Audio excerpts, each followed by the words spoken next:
क्या आपको लगता है कि आप जिस जमीन पर खड़े हैं वो बिल्कुल स्थिर और शांत है? ये एक बहुत बड़ा भ्रम है। इस नए विश्लेषण में आपका स्वागत है। रोजमर्रा की जिंदगी में हमारे पैरों के नीचे की जमीन एकदम ठोस लगती है ना? लेकिन सच तो ये है कि हमारी पृथ्वी वैसी बिल्कुल नहीं है जैसी वो ऊपर से दिखाई देती है। आज की इस चर्चा में हम इसी भ्रम को तोड़ेंगे और एक बहुत ही जबरदस्त साइंटिफिक कॉन्सेप्ट को एक्सप्लोर करेंगे जिसे प्लेट विवर्तनिकी या प्लेट टेक्टोनिक थ्योरी कहते हैं। हम उस बेचैन और लगातार बदलती हुई दुनिया को करीब से समझेंगे जो सच में हमारे पैरों के ठीक नीचे मौजूद है। तो इस थ्योरी का बेसिक फंडा क्या है? देखिए, पृथ्वी की जो सबसे ऊपरी ठोस परत है, जिसे लिथोस्फीयर कहते हैं, वो कोई एक सिंगल सॉलिड शेल नहीं है, बल्कि ये परत कई विशाल टुकड़ों में टूटी हुई है, जिन्हें हम प्लेट्स कहते हैं। अब जरा इमेजिन कीजिए, एक विशाल समुद्र है और उस पर बर्फ की बड़ी बड़ी चट्टानें तैर रही हैं। बस कुछ ऐसा ही लिथोस्फीयर के ये भारी भरकम टुकड़े एक सेमी फ्लूइड यानी पिघले हुए से लेयर पर तैरते हैं, जिसे एस्थेनोस्फीयर कहा जाता है। ये सोचना ही कितना अद्भुत है ना, कि हमारे सारे महाद्वीप और महासागर असल में इन्हीं विशालकाय नावों पर टिके हुए हैं जो लगातार अपनी जगह बदल रही हैं। आज के इस विश्लेषण में हम क्या क्या कवर करने वाले हैं, फटाफट देख लेते हैं। हम शुरुआत करेंगे एक गतिशील पृथ्वी के कॉन्सेप्ट से, फिर जानेंगे प्रमुख टेक्टोनिक प्लेटों के बारे में। उसके बाद हम प्लेटों की गति और उनकी बाउंड्रीज को समझेंगे, पृथ्वी पर इनके असर को देखेंगे और आखिर में बात करेंगे पैंजिया और हमारे भविष्य की। चलिए सीधे पहले हिस्से पर आते हैं, एक गतिशील पृथ्वी। अब बढ़ते हैं दूसरे हिस्से की तरफ और बात करते हैं हमारी पृथ्वी की प्रमुख टेक्टोनिक प्लेटों की। अब इन प्लेटों के साइज के बारे में सोचकर सच में दिमाग घूम जाता है। हम यहाँ छोटे मोटे जमीन के टुकड़ों की बात नहीं कर रहे हैं, ये पूरे पूरे महाद्वीप और महासागर समेटे हुए हैं।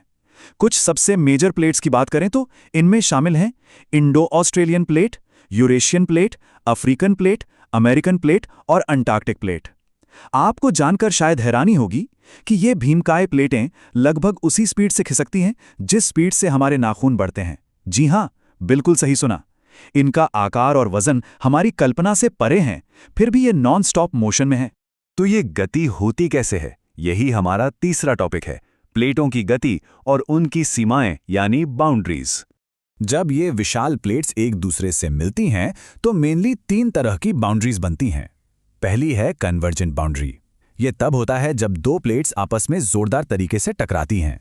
इसी भयानक टक्कर से बड़े बड़े पहाड़ों का निर्माण होता है, जैसे कि इंडियन और यूरेशियन प्लेट के टकराने से हमारा हिमालय बना। दूसरी है डाइवर्जेंट बाउंड्री, जहां प्लेट्स एक दूसरे से दूर खिसकती हैं, और जब ये अलग होती हैं ना, तो नीचे से गर्म मैग्मा ऊपर आता है और नई जमीन यानी नई क्रस्ट का निर्माण होता है। और तीसरी है ट्रांसफॉर्म बाउंड्री। यहां प्लेट्स ना तो टकराती हैं न ही दूर जाती हैं, बल्कि एक दूसरे के अगल बगल से रगड़ खाते हुए खिसकती हैं। इस रगड़ से भयंकर टेंशन पैदा होता है और रिजल्ट जबरदस्त भूकंप। कैलिफोर्निया का फेमस सैन एंड्रेस फॉल्ट इसका एक परफेक्ट उदाहरण है। अब आते हैं अपने चौथे पॉइंट पर कि इस पूरी प्रक्रिया का हमारी पृथ्वी पर आखिर क्या असर पड़ता है। जमीन के बहुत नीचे एस्थेनोस्फीयर में इन प्लेटों का खिसकना एक अदृश्य प्रक्रिया है। ये बिल्कुल खामोशी से चलती रहती है, लेकिन यही शांत हलचल जब सतह पर अपना असर दिखाती है तो वो बहुत ही शक्तिशाली और कभी-कभी तो विनाशकारी होती है। सोचिए, इन्हीं गतियों की वजह से भूकंप आते हैं जो बड़ी बड़ी इमारतों को ताश के पत्तों की तरह गिरा सकते हैं। इन्हीं की वजह से ज्वालामुखी फटते हैं और जमीन के अंदर की आग बाहर उबल पड़ती है। दुनिया की सबसे विशाल पर्वत श्रृंखलाएं और समंदर की सबसे गहरी खाइयां, ये सब इसी छुपी हुई हलचल का नतीजा हैं। मतलब जो चीज ऊपर से हमें कोई अचानक आई प्राकृतिक आपदा लगती है, वो असल में नीचे चल रहे एक बहुत ही धीमे और लगातार प्रोसेस का सीधा रिजल्ट है। और अब हम पहुंच गए हैं अपने आखिरी हिस्से पर, पैंजिया और हमारा भविष्य। प्लेट टेक्टोनिक थ्योरी हमें एक बहुत ही दिलचस्प कहानी सुनाती है। आज दुनिया का जो नक्शा हम देखते हैं वो हमेशा से ऐसा नहीं था। जरा सोचिए, लगभग 33.5 करोड़ साल पहले आज के ये सारे अलग अलग महाद्वीप एक साथ जुड़े हुए थे। इस एक विशाल सुपर कॉन्टिनेंट को पैंजिया कहा जाता था। फिर करोड़ों सालों में नीचे तैरती हुई इन प्लेटों की मूवमेंट की वजह से पैंजिया के टुकड़े हो गए। वो धीरे धीरे एक दूसरे से दूर खिसकने लगे और आखिरकार उन्होंने वो रूप ले लिया जो मैप्स में हम आज देखते हैं। ये इस बात का सबसे बड़ा सबूत है कि ये प्लेट्स कितनी पावरफुल हैं और कैसे समय के साथ हमारी पूरी दुनिया का नक्शा ही बदल कर रख देती हैं। अब आप सोच रहे होंगे कि भाई, ये सब जानकर हमें क्या करना है? तो देखिए, इस पूरे सिस्टम को समझने की अहमियत बहुत बड़ी है।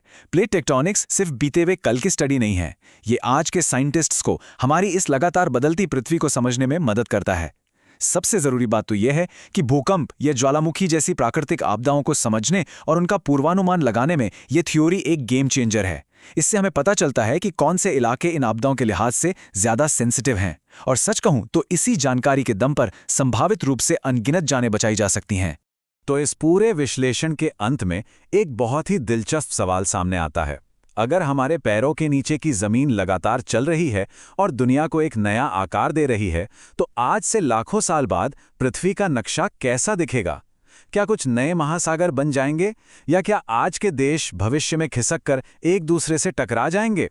ये एक ऐसा विचार है जो सच में दिमाग के घोड़े दौड़ाने पर मजबूर कर देता है। ये साबित करता है कि हमारी ये बेचैन पृथ्वी कभी रुकने वाली नहीं है, और इसका भविष्य क्या होगा, ये पूरी तरह से एक बेहद रोमांचक रहस्य है।